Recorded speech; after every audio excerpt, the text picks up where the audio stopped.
স্বাগত জানাচ্ছি ঢাকা এক্সপ্রেসের নিউজ রুম থেকে।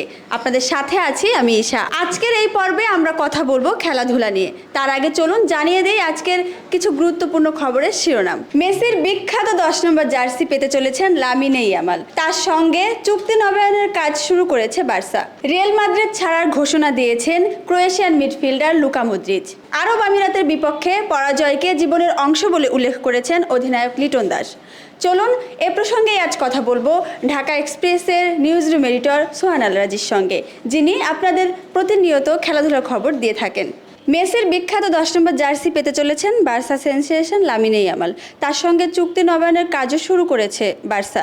তো আপনার কি মনে হয়, বার্সেলোনায় মেসির লিগেসিকে ধরে রাখতে পারবে সে? দেখুন, খুব প্রচলিত একটা কথা আছে যে প্রকৃতি আসলে শূন্যস্থান পছন্দ করে না। 2021 সালে লিওনেল মেসি যখন বার্সেলোনা ছেড়ে যান, তখন বলতে গেলে বার্সেলোনার একটা যুগের অবসান হয়। হ্যাঁ, আর মেসির কথা যদি আমরা বলতে যাই, সেটা শুধু তার খেলোয়াড়ি দক্ষতা দিয়ে বিশ্লেষণ করলে হবে না।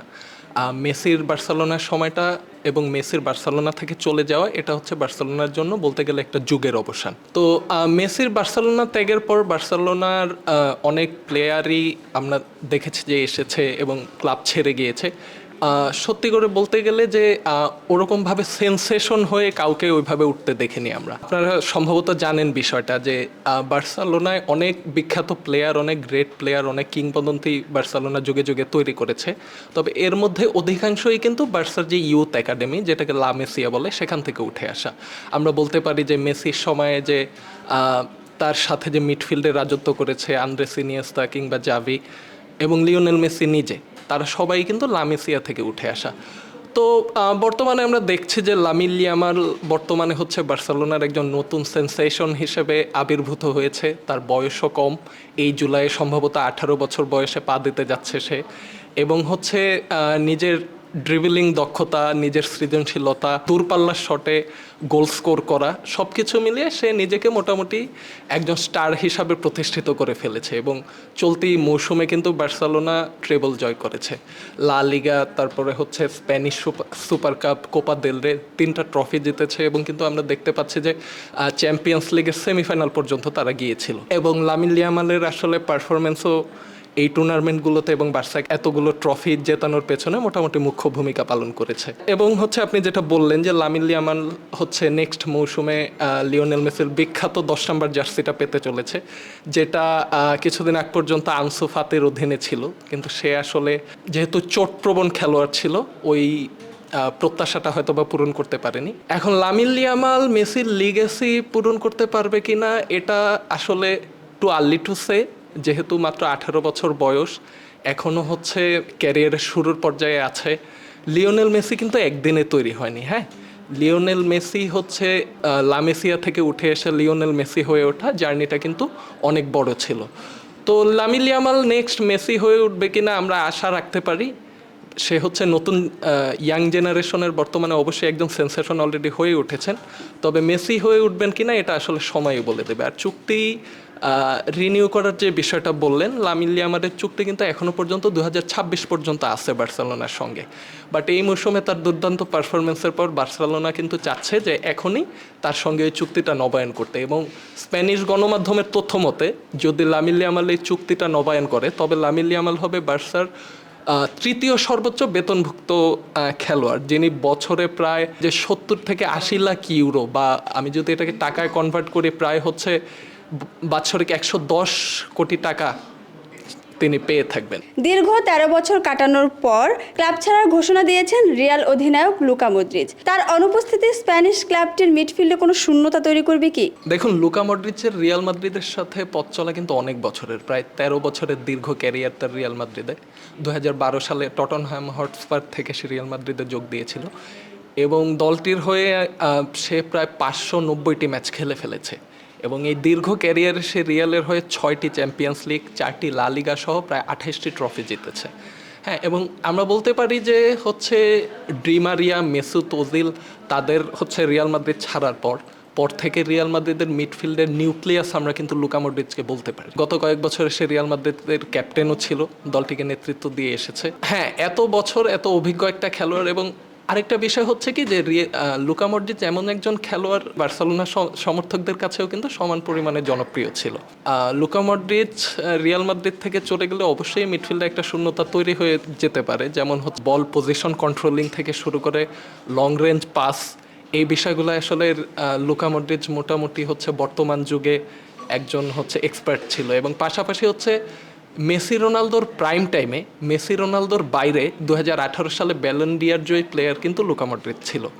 সো অবশ্যই এরকম একজন অভিজ্ঞ ক্যাম্পেইনার রিয়াল মাদ্রিদ থেকে চলে গেলে অবশ্যই সেটা একটা সাময়িক শূন্যতা তৈরি হবে। যদিও রিয়াল মাদ্রিদের মিডফিল্ডে এখন উঠতে কিছু তারকা আছে, যেমন ভালভার্দে, কামাভিঙ্গা, জুড বেলিংহামের মতো প্লেয়ার, তবুও এরকম একজন এক্সপেরিয়েন্স ক্যাম্পেইনার দলটি ছেড়ে যাচ্ছে, তো স্বাভাবিকভাবেই কিছুটা সাময়িক শূন্যতা সৃষ্টি হওয়াটা স্বাভাবিক। আরব আমিরাতের বিপক্ষে পরাজয়কে জীবনের অংশ বলে উল্লেখ করেছেন অধিনায়ক লিটন দাস, জানিয়ে সামাজিক যোগাযোগ মাধ্যমে চলছে তীব্র সমালোচনা। এ প্রসঙ্গে আপনার মতামত কি? দেখুন, এ বিষয়ে যদি আপনি আমার মতামত জিজ্ঞেস করতে চাইলেন, লিটন দাস কথাটা যেটা বলেছে সেটা হচ্ছে যে পরাজয় জীবনেরই অংশ। অন্যান্য দলের পরাজয় দেখা যায় যে সেমিফাইনাল হয়, ফাইনালে পরাজয় হয়, সেগুলো হচ্ছে আশেপাশে আমাদের আশেপাশের ক্রিকেট প্লেয়িং নেশনগুলোর হচ্ছে জীবনের অংশ। আর আমাদের যেই সমস্ত পরাজয়গুলো হয়, যেগুলোকে লিটন দাস জীবনের অংশ বলছেন, তার মধ্যে আছে যে আফগানিস্তানের সাথে পরাজয়, তারপরে হচ্ছে যে গত হচ্ছে টি-20 ওয়ার্ল্ড কাপে হচ্ছে ইউএসের বিরুদ্ধে পরাজয়, তারপরে হচ্ছে যে তার আগে হচ্ছে 2021 সালে স্কটল্যান্ডের বিপক্ষে পরাজয়।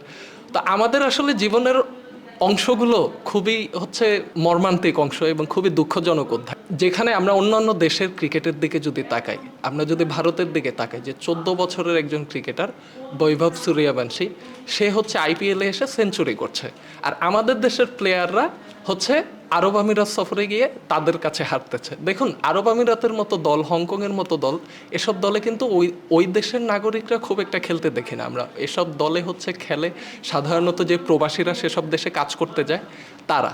তো তাদের কাছে হার এবং হেরে যদি লিটন দাসের মতো ক্যাপ্টেন মাঠে হচ্ছে শিশিরের দোহাই দেয়, এটা হচ্ছে আসলে খুব দুঃখজনক। হ্যাঁ, যে বর্তমান যুগের ক্রিকেটে আসলে এ ধরনের কোনো এক্সকিউজ মেনে নেওয়া অবশ্যই যায় না। এবং বাংলাদেশের ক্রিকেটের আসলে দলের প্রতি কতটা দায়বদ্ধতা, এটা নিয়েও আসলে প্রশ্ন আসে।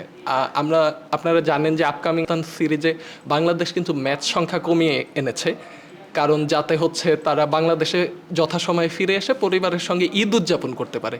তো এই যদি হয় একটা দলের মানসিকতা। এবং ঈদের কথা বলে আমার মনে পড়লো যে 2003 বিশ্বকাপে টেস্ট প্লেয়িং নেশনের মর্যাদা পাওয়ার পর আমরা আইসিসির সহযোগী দেশ কানাডার কাছে হেরেছিলাম, এবং সেটা ছিল ঈদের আগের দিন। এবং সেই লজ্জাজনক হার এখনও বাংলাদেশের ক্রিকেটিং ইতিহাসে কিন্তু জ্বলজ্বল করছে, এবং সেই একটা হার গোটা বাংলাদেশের জনগণের ঈদটাকে মাটি করে দিয়েছিল। আপনি যদি আরও আসি যে হচ্ছে 2014 সালে হংকংয়ের বিরুদ্ধে বাংলাদেশ হেরেছিল টি-20 ম্যাচে, যেই ম্যাচে আমার এখনও মনে আছে ওই স্মৃতিটা, যে মুনির দার পাকিস্তানের একজন অভিবাসী, যিনি হচ্ছে হংকংয়ের হয়ে খেলেছিল, তার টি-20-তে টোটাল রান হচ্ছে 39 রান, যার মধ্যে সে 36 রান করেছিল বাংলাদেশের বিপক্ষে, এবং ম্যাচটি সে কিন্তু শেষমেশ হংকংকে জিতিয়ে ফিরেছিল।